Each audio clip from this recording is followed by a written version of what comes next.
Hey, everybody. Welcome to the Muscle Intelligence Podcast. I hope everyone is having an absolutely fantastic day. I hope you're full of energy, slept like a champion last night, and you're attacking your goals in life every single day. I'm having a great day. I'm actually in the process of designing all the camp material for Australia, New Zealand, and Dubai, and I look forward to seeing each and every one of you there. If you're able to make it, this is going to be all brand new material, and I'm super pumped about it. Today's guest is actually going to be filling us in on one of the topics I'm going to be talking about in the camps, and that's sleep. Sleep for a long time was something that I neglected. I think a lot of young motivated individuals tend to neglect sleep and wear it as a badge of honor as though it doesn't matter and I'll sleep when I'm dead. Was definitely a mentality that I took on for the better part of 10 years. I overcame it with pre-workout stimulants. I overcame it with coffee, and I overcame it with just sheer will many times. And I will advise you that that is not the best way to approach life. That is not the best way to approach performance.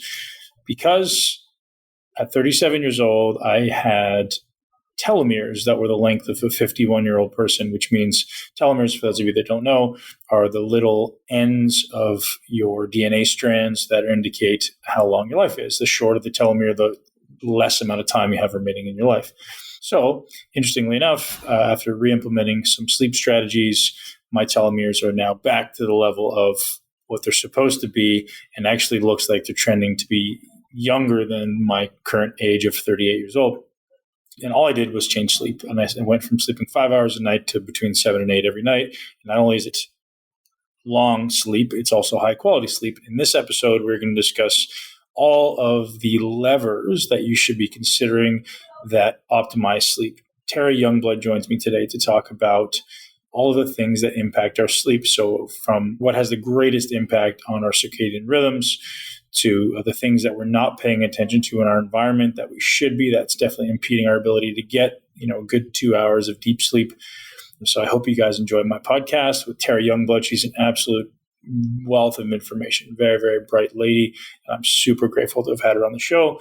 I hope you enjoy this podcast. If you do, share with at least one person you know and love, because we all know somebody who's slacking or lagging in their sleep. Today's podcast is brought to you by Fresh Press Olive Oil. Guys, this is your last opportunity to get your bottle for $1. Fresh Press only ships out 3 times a year, and once it's gone, it's gone. You're going to have to wait for the next shipment.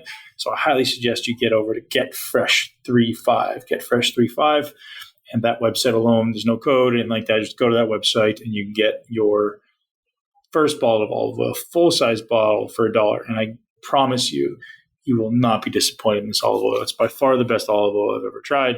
And I know it sounds a little far-fetched to get excited about olive oil, but I really, really do, because it's so much better. And it literally goes on every meal that I have now. I think I eat so that I can have olive oil.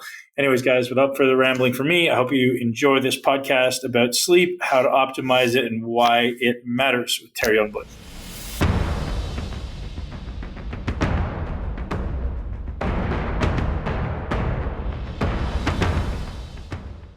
Hey everybody, so we're diving into sleep today, and I have a sleep expert, Tara Youngblood, joining me today, who's getting ready to do a TED Talk on sleep. Tara, how are you? Great. How are you? I'm wonderful. I enjoyed a great sleep last night in my condo here in Toronto, Canada. It was dark, it was cold, and I enjoyed every minute of it. Great. I'm so glad to hear about that. Yeah, and I know for a long time, or I'll tell you for a long time, that I slept probably 5 hours a night. As a professional bodybuilder, I had a really hard time getting sleep, and I know now that coaching, hundreds of people around the world, that sleep seems to be maybe the number one biggest complaint. And most people obviously have high levels of stress or aren't aware of how to optimize their lifestyle and environment. So I wanted to bring you on to just dive right into everything that goes into optimizing or perhaps creating the perfect sleep. Awesome. I can't wait.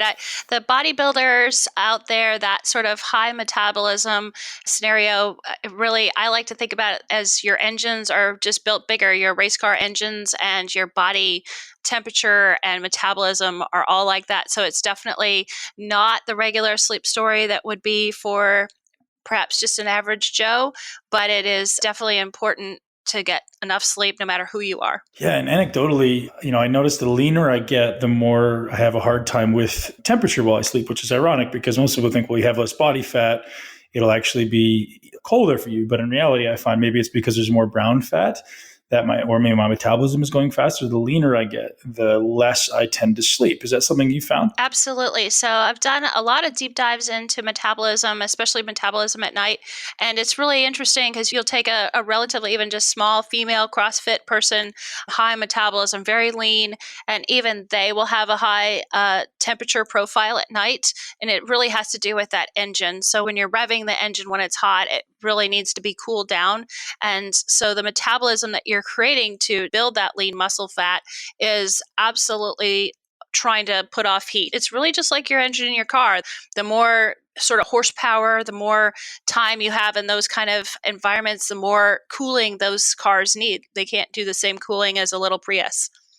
Very, very cool. So first thing I want to dive into with you is, most people that come into my world are in some way overstressed. And I think stress is one factor that I'd love to talk about and how exactly that is impacting sleep, because it seems as though our world that we live in today is just riddled with stress. And unless people become massively aware of it, it's probably not going away. We live in an environment that's high paced. There's a lot of cell phones. There's a lot of cars. There's a lot of blue light, things that are sympathetically driven.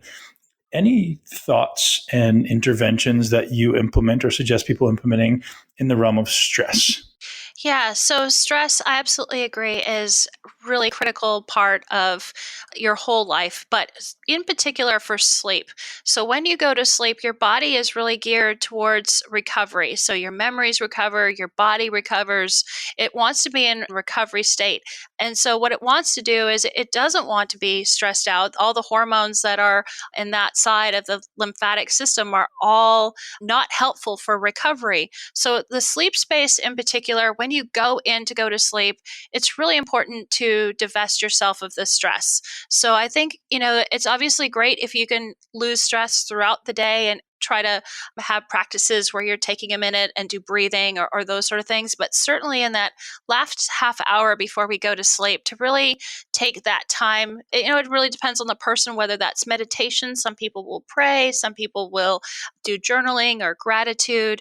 Everybody has a personal preference for what that sort of quiet introspection time will be. But to basically think about what's going to keep you up at night, what's going to keep your mind still going, write it down, get it out of your head, be peaceful, change your breathing, all of those sort of things. That last half hour before you go to bed is absolutely critical to be de-stressed.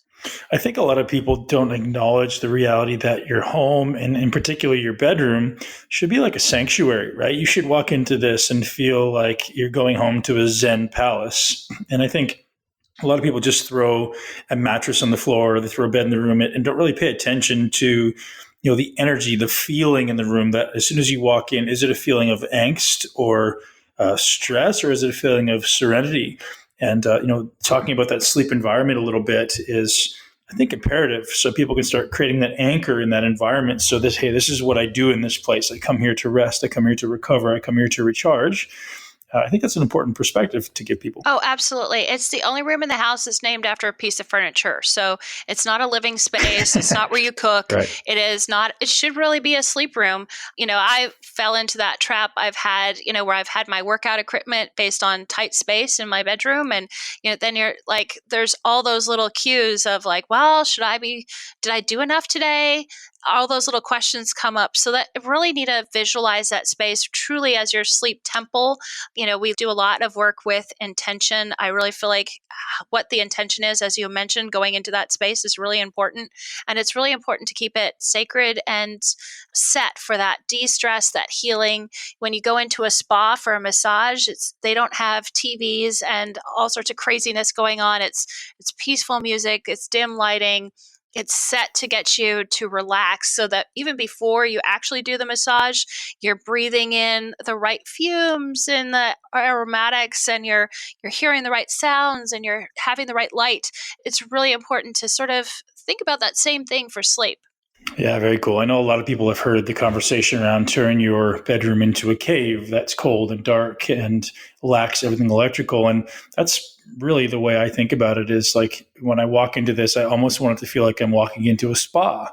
Like I want to feel like it's like you're letting everything down and just everything's falling off your shoulders. And it's like, I get to relax. And if you can create that environment, especially in your home, obviously if you're on the road, it's impossible, but create that in your home, I think that would create the best case scenario for someone to start leaving those stresses behind. Yeah, so I spend a lot of time with BJ Fogg, who's a behavioral specialist from Stanford. He's got a great book Yeah. coming out on tiny habits. And I really feel like sleep is definitely all about habits. And I think that as you travel, a lot of professional athletes travel. And one of the tricks to still get good sleep is to create those habits of intention and do the same thing and try to be able to do those same things even when you're on the road. So you may be in a hotel room, but make it dark and dim the lights and take the same time to journal or meditate or whatever you're going to do for that last half hour. Try to keep those habits because your body is on a clock. It's on a circadian rhythm. It wants that methodical, habit based approach to sleep.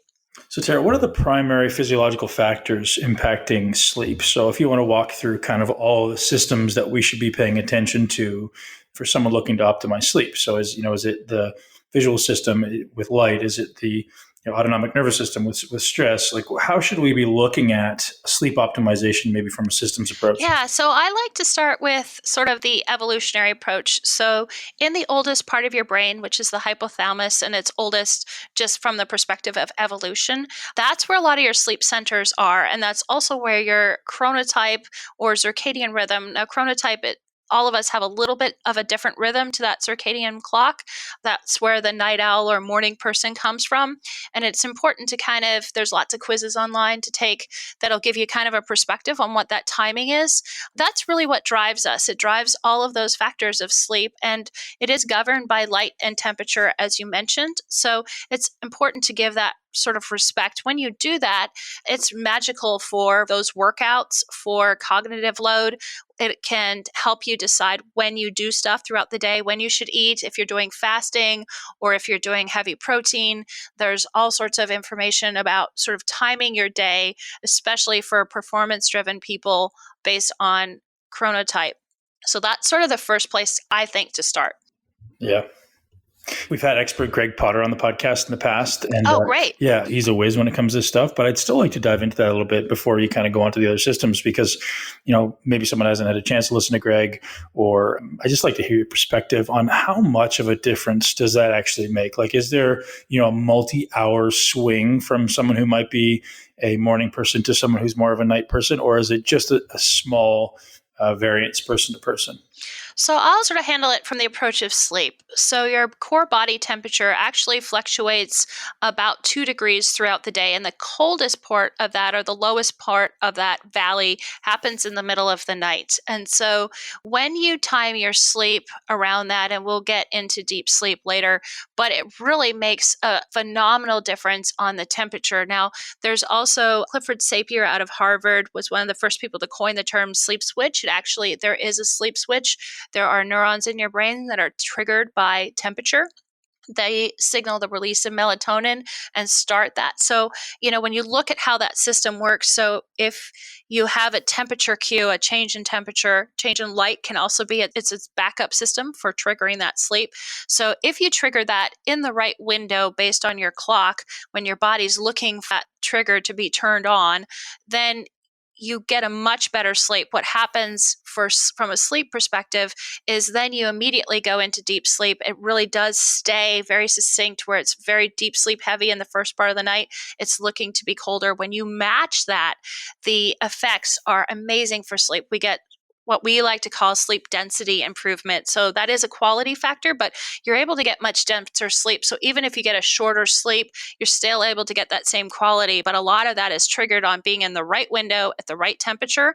And you're able to it's an absolute hack to be able to change that. Now, for performance is the same way. If you're a morning person and you work out in the afternoon, and if you intrinsically know that about yourself, you're going to sort of register that, yeah, that makes sense. So for me, I'm a super morning person, but I have have boys, so sometimes I'll go to work out with them in the afternoon, and I'm like, I can't get the same groove on. It just doesn't feel the same. Did I physically go through the workout? Absolutely. Were all my metrics the same? No. Did I feel the same? No. So it's not like a, wide swing of maybe 50% difference, but it's in that feel and in the overall performance and what you feel like on the other side. So you mentioned in there that temperature may actually be a bigger influence on circadian rhythm than light. Is that the case? It is for sleep. So they Oh, all factor in. But again, that's not solely my opinion. That's Clifford Sapir out of Harvard has spent time on that. He discovered it by looking for a pharmaceutical cue for sleep, ironically, but then spent more time diving further into what that is. And those VLPO neurons are actually triggered by temperature. Gary Siegel of UCLA also did a hunter-gatherer research on sleep and found the same thing, that temperature was the major cue for them. super interesting. Now, so how does that implicate into people manipulating temperature before bed? So I hear a lot of people doing, cold showers or cold plunges or versus saunas before bed. I've heard of that as well.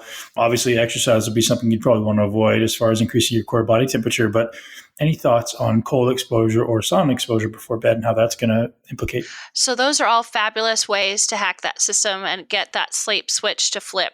So the reason it gets flipped is there's a change in temperature, and it's significant enough to cause an even 0.1 degree difference in that core body temperatures.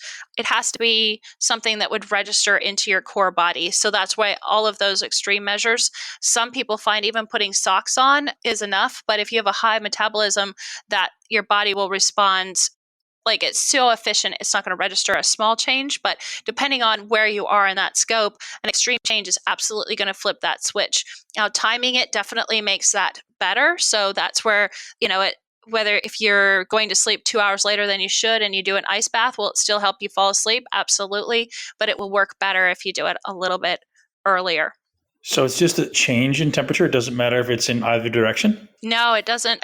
Some of it's personal preference because, again, sleep is very habit-based, but it is. Our current environment is pretty much constant. So we set our heat, our air conditioner to around the same temperature all year round, and then we live in that, and then we go in our car or in our bus or some other managed space to our office, and that's in a managed space. We're not spending as much time outside where there's a natural temperature flux. So another thing is if it's a different temperature outside, go for a walk before you go to bed, and it doesn't really change your metabolism that much. Like you said, don't want to work out before you go to bed because that's changing your metabolism and not just your temperature. You want to just focus on that temperature because you don't want to sort of excite your body or release cortisone at that time. You kind of avoid anything that would resist that.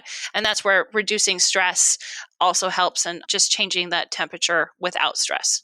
So does temperature directly implicate in all stages of sleep, Tara, or is it mostly to do with deep sleep or REM sleep, or is it just overall going to impact everything? So it definitely has an impact on REM sleep. There's been numerous studies on that. Now, again, if you go back to that sort of temperature profile of what's happening in your body, if you follow that circadian rhythm, your lowest point, depending on when you go to sleep and what that chronotype is between 2 and 4 for most people.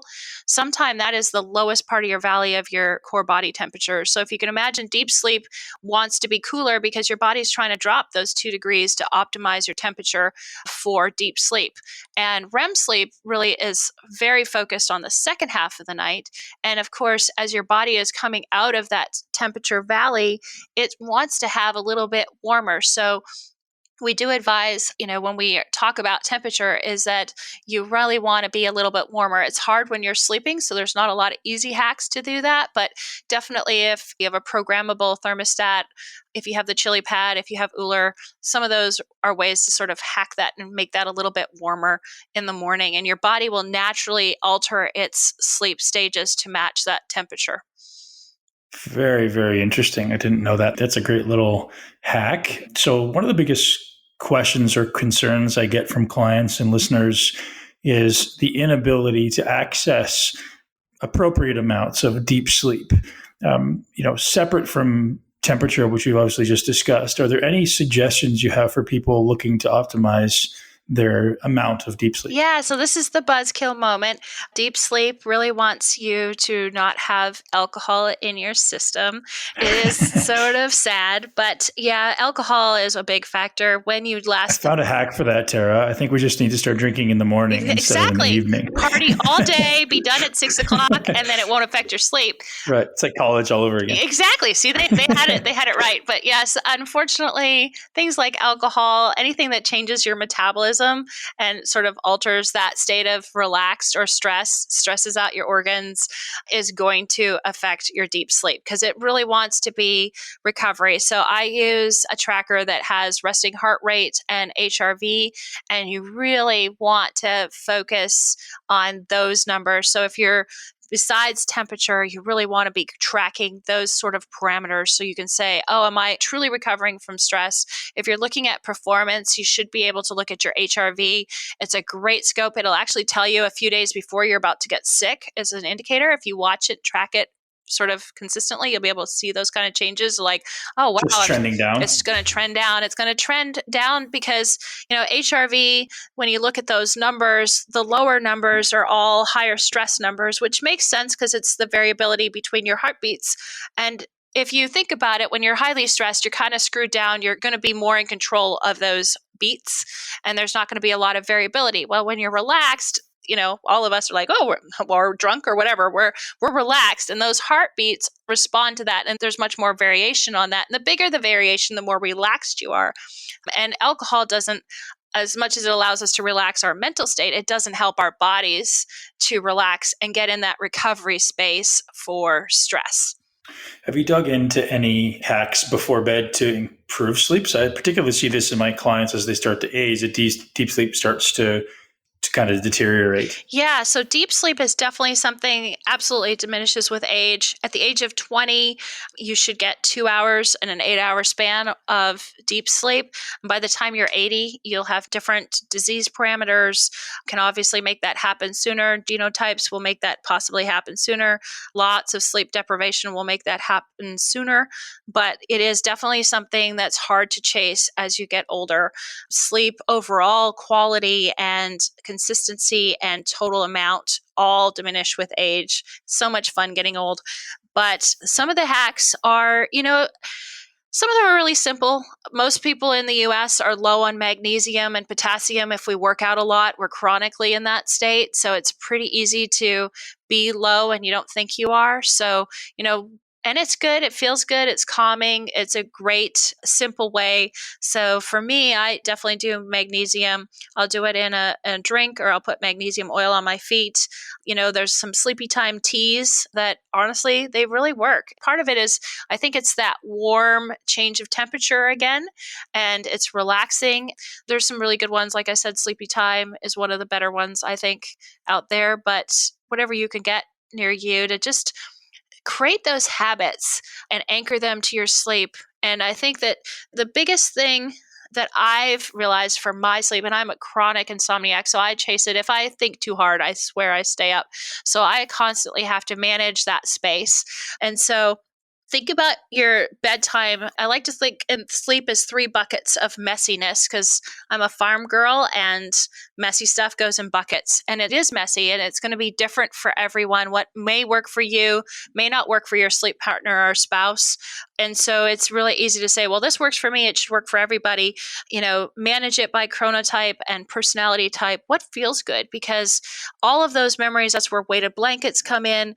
Go back to when we were little. There's a lot of emotional baggage around sleep, and it can be magical, but if it wasn't being successful for you, it can also carry a lot of that. I don't know, I'm not good at it. I put it off. I'm going to watch one more Netflix show, all of those things. And so we sabotage that first bucket pretty heavily. And then, our environment sabotage that second bucket of deep sleep by making it consistent. We're in man-made material, mattresses, underneath covers, and our body temperature of 37 degrees Celsius or 98 degrees Fahrenheit is putting off this heat. And the higher your metabolism, the more heat you're going to put off. And it's basically you're creating a little oven for yourself in the middle of the night. We tend to sabotage that second bucket that way. And then the third bucket, is REM sleep. And REM sleep is really sort of an emotionally charged sleep. We need it to feel good in the morning, to feel like we've recovered from our emotions. And so what happens is if we're up in the middle of the night, we'll say, oh, I'll just get up. And then we don't respect that second half of the night for what it can contribute as well. Now, something you said just a minute ago was by the time we're 80, we have no deep sleep. And that's fascinating to me. And, my brain goes to, okay, well, how do we not make that happen? So has anyone quantified why that's happening? Is it, neurochemical? Is it neuroelectrical? Like, what are the reasons, if you know? Yeah, so I'm definitely temperature biased because that is one of the ways I found that can hack it. But it's really interesting as well if you track what happens in the metabolism of sort of those geriatric 65 and above people, their thermostat is basically gets broken. There's times where they'll be on heating pads because they feel cold and they burn themselves because they don't have a good sense on how hot is too hot. It makes sense that when we aren't feeling well, we run a temperature. Our temperature thermostat for menopause, hormones, all those kind of things throw it off. So as we get older, it's just a very vulnerable system, temperature is. So temperature is a really big factor in that equation. I think some of it is also they get frustrated with sleep. They need more sleep and they'll not time it very well, or they'll sort of not practice good habits is also something I've worked with different people on. Have you seen anything around? There's two things that come to mind, deterioration of GABA being one, and potentially the calcification of the pineal gland, deteriorating melatonin being the other. Have you seen anything in that realm? Yeah, there's so many factors. The studies on sleep and aging, I think, are only starting to get to a real sophisticated level. The one thing about sleep that is continually frustrating is that it's a really relatively new science. I mean, they've been sort of studying it since the 70s, but really it's in the last 20 years that there's been a lot of studying on sleep. So that's where you're starting to see deep sleep in particular is being tied to Alzheimer's and cognitive loss. Spent a bunch of time at different universities talking to people on this subject, on all those sort of deteriorations. Our body is a complex network.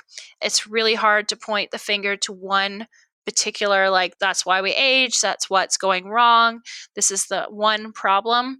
In our society, we want to have that quick fix and say, well, if I just fix this, I'm good. But we're pretty complex beings, and what works for one genotype may not work for another. So there's definitely certain parameters of people that calcification is a big part of it. But then there's other people that aren't registering that at all. And I don't think they've come to a good conclusion on how to break us up into almost tribes of these people need to interact with it this way, and these people might be better off to interact with it that way. I think at some point, I hope our health will get to that more individualized look instead of this blanket. This is what's wrong with all of us. How important is food in helping people to reset circadian rhythms, or at least establish circadian rhythms? Because I know a lot of people in the fitness space especially tend to eat very close to bed. And maybe it's this huge trend right now to not eat in the morning, which we know is going to in many ways implicate into your circadian rhythms. Any thoughts on that? So I think there is definitely a tie-in of what you eat and when you eat. I think that, again, there's a lot of other mechanisms that are more important. So I'm a big advocate of intermittent fasting. So there's definitely days where I eat a very small eating window, and it does amp up your metabolism, and that can affect your sleep, and what you eat in that window can affect your sleep. But I also feel like that burst of fasting has huge amounts of effect on all sorts of other systems. So it's important. So if you're not going to use breakfast as breakfast first thing in the morning, you do need to know that what you're going to do to start your day, because your body, like we talked about, that temperature is coming out of the valley. All of those, when that happens, all those cortisol morning moments are being decided if your body's going to release them. Like, hey, is it really morning? Do I need to really get up? And especially as we get into the darker days where when we're getting up, it's not light out. So we can't trust being able to go outside and get some fresh light for that. So, if you're going to do fasting, definitely exercise, do something to raise that first thing in the morning, drink lots of water still first in the morning so you start your metabolism. So I think that there's ways to respect that timing and still that circadian rhythm, but not really let it change your diet too much. Awesome, Tara. You said you have a TED Talk coming up. What are the primary talking points for you at the TED Talk? So it is about 3 buckets of sleep and owning your sleep. So in full disclosure, I really was a horrible sleeper. And in 2008, we lost one of our sons. So as you can imagine, that going through that grief and the depression in conjunction with insomnia was basically this tsunami for me for sleep and health. And so as great as temperature is, and it works great for millions of people, it's a great hack, absolutely. But it wasn't everything I needed to do to fix my sleep. And that's where the idea of the buckets really came from, of coming up with a plan, figuring out what else I can do to create consistent sleep. For a lot of people, sleep has become this thing that they've just accepted they're poor sleepers. They may even be type A, very high performing individuals, but yet they've decided that they have a sleep issue and they don't know how to tackle it because they don't have a succinct plan. We make plans for workouts, we make plans for diets. We really need to get to a spot where we are making plans for our sleep, where we're owning what happens in those 3 buckets of sleep and what happens during our day so we can get great sleep, because it's an exponential effect on everything in your life. Very cool. And the one final thing that I kind of wanted to just gloss over was you brought up melatonin a little bit. And I know that becomes a huge issue when we're exposed to huge amounts of light at night. Is that something you suggest people supplement with? And are you someone who's an advocate of blue light blocking glasses, or are you doing anything to dim your lights or paying attention to your environments, for a few hours leading into bedtime? I do. I think that, like all of those environmental changes, EMFs as a physics background are also a big part of those. Lights, those sort of influences can make a big difference. There's people that are going to be more sensitive to those than others. I have to have a dark room.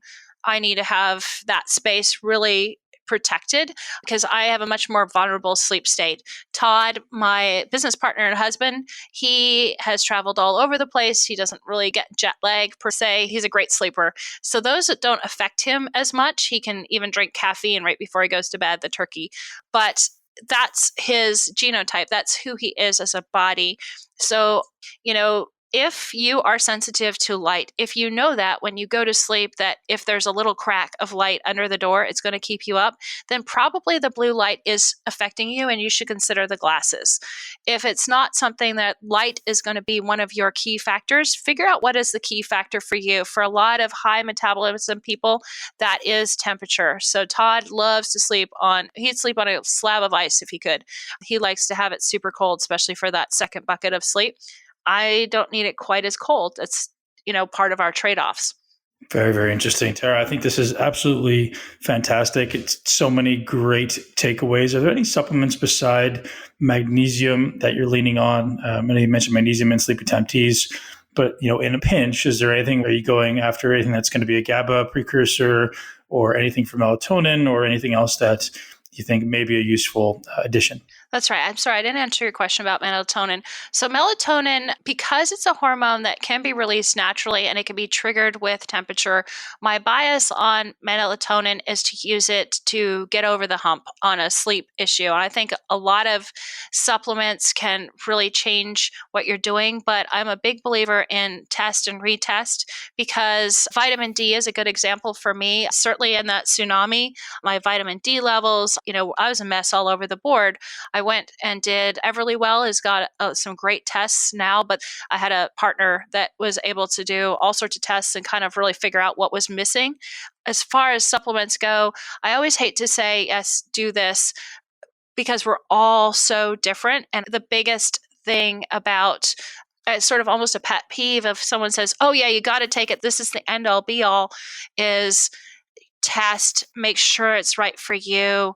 Melatonin is given to kids, for example, like crazy right now in those wonderful melatonin gummies. But there's no studies that show the long-term impacts of basically you're doing a hormone replacement therapy where you're expecting that you're not getting enough melatonin. So you're going to use that supplement to replace it. And whenever we do that without in a blanket kind of way, it scares me a little bit because down the road, we may discover that all these kids in their development, we've supplemented their melatonin for so long, they may not produce it the same naturally. So I think I'm pretty careful on supplements, and I usually cycle them through in a monthly basis of, do I still need this? Why am I still taking it? Do I need to try something else? Because I've tested this works, and I've moved past that, and I need to look at what I'm going to work on next. And sort of on a month by month basis, journal your health, journal your sleep, find out what's looking good, what's improving it, take out the things that aren't, and replace those, because we all have a tolerance. We're not going to take 100 different pills or supplements or additives. We have to figure out be intentional with what we're adding into our body based on what we're missing. That's amazing. It's almost like somebody should create a resource where I can go on a website, type in my symptoms, and it goes, hey, like try this, right? Because the way I do my supplements across the board, whether it be for sleep or anything, it's like, well, how am I feeling? Am I feeling tired? Am I feeling energetic? Am I feeling anxious? Am I feeling whatever? And then I'll usually adjust my supplements like that. There's a certain number of things that I have that are foundational, like you said, your B vitamins, your magnesium, maybe your collagen, things like this, but things that are kind of situationally specific. If I know I'm anxious, if I know I'm whatever, lethargic, just picking and choosing based on symptoms. But I know not everyone has that kind of skill set to be able to differentiate how they feel. Yeah, that's definitely, I think, a need out there. It is important to create a health journal, I think.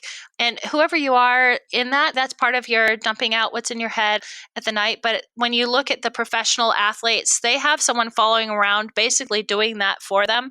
The Olympic athletes that we've worked with, and even the high performing, we have a bunch of special forces, someone is tracking them as an asset to say, okay, this is what's going on here. We're going to change this out. We're going to try this.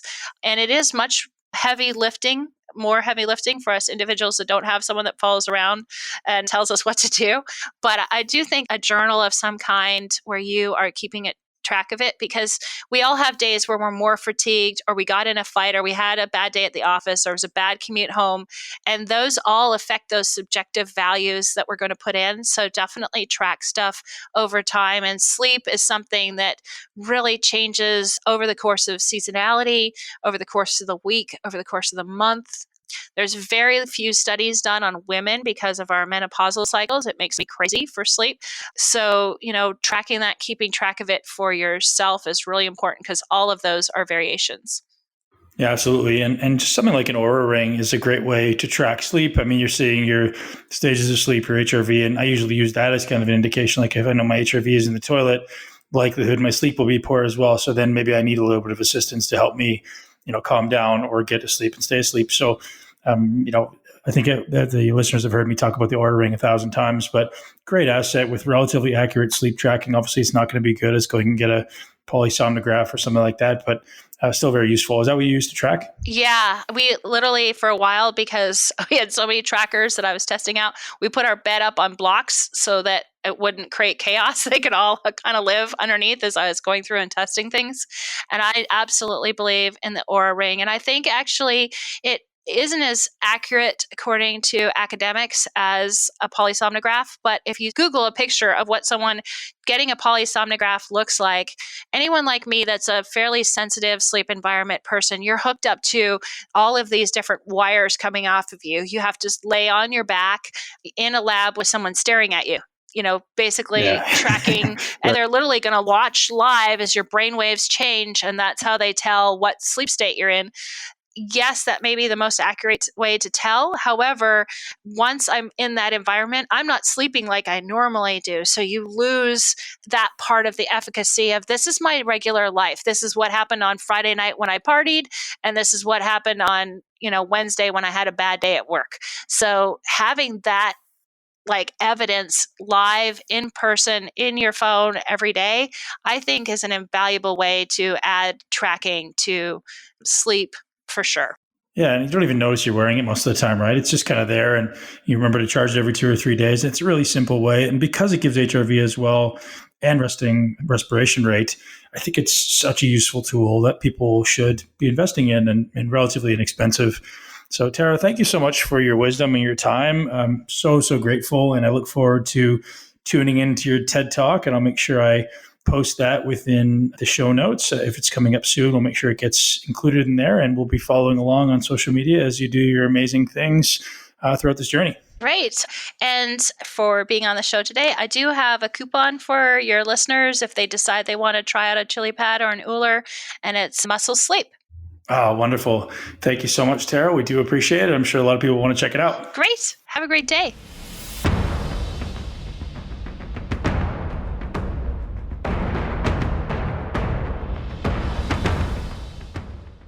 All right, that's a wrap, ladies and gents. Just before you go, thank you so much for your time. I hope you're having an absolutely fantastic day. I hope you enjoyed that podcast. I hope it was very informative.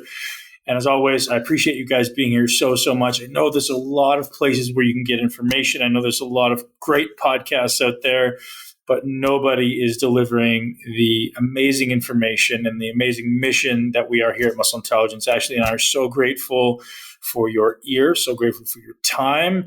And we will continue to deliver the absolute best information, the best podcast guests that we can find anywhere in the world, and curating all this information around the 6 pillars of a lean, healthy, and muscular physique. So if you don't know what the 6 pillars are, here they are. They're obviously training, and training is a big part of how your body looks and feels both now and long term. Mindset, creating a goal achiever's mindset is how I look at this. What does a successful person do differently than somebody else? That's how we frame mindset. Sleep is a big pillar that people neglect. Nutrition is obviously up there as a very big pillar. We also look at your environment. How is your environment impacting your internal state? And the final one that we look at that's huge is stress. And we measure stress through heart rate variability. You guys know I've dove into heart rate variability a lot. And that's just how I create this framework. And you have to consider all of these 6 things if you're looking to optimize your body. And I hope every one of you is. There's only a certain number of things you can impact, right? It's how you breathe, how you move, how you think, how you sleep, how you eat, and the environment in which you do all those. Those are your 6 pillars. Literally, that's it. Breathe, move, think, sleep, eat, and the environment in which you do it all. Those are things we can impact. So take control of your life, take control of your body and mind, and have an amazing day. And leave us a review on iTunes, or head over to YouTube and muscleintelligence.com if you want to check it out. Have an amazing day, guys. I appreciate you very much. Live your greatest life in a body that you absolutely love. Thank you so much for tuning in to Muscle Intelligence. If you enjoyed today's episode, please be sure to share it with at least one person you know. Make sure you're subscribed so you never miss an episode. This podcast is for information purposes only. The statements and views on this podcast are not medical advice. This podcast, including Ben Pikulski and the producers, disclaim responsibility for any possible adverse effects from the use of information contained herein. Opinions of guests are their own, and this podcast does not endorse or accept responsibility for statements made by guests. This podcast does not make any representations or warranties about guest qualifications or credibility. This podcast may contain paid endorsements or advertisements for products or services. Individuals on this podcast may have a direct or indirect financial interest in products or services referred to herein. If you think you have a medical problem, consult a licensed physician.